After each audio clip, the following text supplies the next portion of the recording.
మనకు బుకింగ్ వచ్చింది ఇంకొకటి, గోయల్ ఇండస్ట్రీస్ అంట, ఇక్కడనే మైలార్దేవపల్లి. డ్రాప్ వచ్చేసి కొల్లూరు. పికప్ ఇన్నే ఉన్నది 1 minute. ఇప్పుడు ఉన్న చోట నుంచి కొంచెం ముందు పోయి లెఫ్ట్ తీసుకుంటే ఆడనే ఉన్నది పికప్. ఇవి 3 మన లోడు.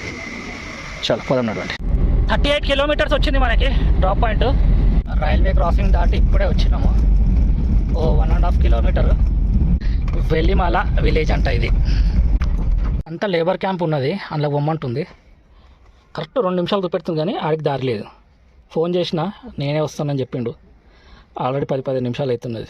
ఈయన్నే వెయిట్ చేస్తున్నా. ఒక వైట్ కనిపిస్తుందా, ఆడికి పోవాలి. చుట్టుముట్టు ఎక్కడి నుంచి దారి లేదు. ఆ ముందట ఒక మనిషి వస్తున్నాడా, అలా సెక్యూరిటీ అంట. ఆ కాక తీసుకుపోతాడేమో ఇప్పుడు. ఈడేడ చూపెడుతుంది గూగుల్ మ్యాప్లో దారిలో. చుట్టుముట్టు ఎటు నుంచి దారి లేదు వీళ్ళకి. వీళ్ళు ఇక తీసుకుపోవాలి, ఎట్లకేం తీసుకుపోతారు. అయితే అయిపోయింది, పేమెంట్ కూడా వేసేసిండు.